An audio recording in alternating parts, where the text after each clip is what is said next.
ಸಾಕು 1ರಿಂದ 10ರವರೆಗೂ ಎಣಿಸ್ತೀನಿ. ಅಷ್ಟ್ರಲ್ಲಿ ಬಂದು ನೀನ್ ಬಾಗಿಲು ತೆಗೆದ್ರೆ ಸರಿ. ಇಲ್ಲಿದ್ರೆ ನನ್ನ ಆಟ. 1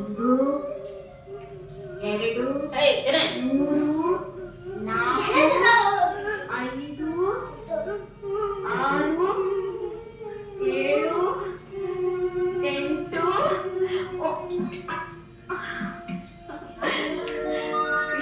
ಕೃಷ್ಣ ನನ್ನ ಬಂಧನ ಬಂದೆ. ಕೃಷ್ಣ ಚೆನ್ನಾಗಿ ಪಾಠ ಓದ್ಕೋಬೇಕು, ಕ್ಲಾಸಿಗೆ ಫಸ್ಟ್ ಬರಬೇಕು, ಚೆನ್ನಾಗಿ ಕಲಿಸ್ಕೋಬೇಕು, ಬುದ್ಧಿವಂತ ಕಲಿಸ್ಕೋಬೇಕು, ಒಳ್ಳೆ ಹುಡುಗ ಅಂತ ಹೊಗಳ್ಕೋಬೇಕು. ಓಲ ಬಂಗಾರೆ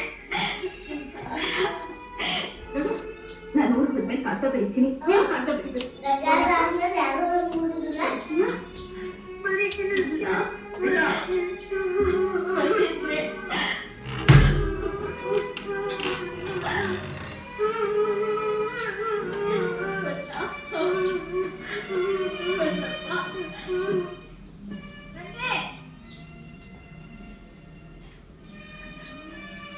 Aku kecil apa?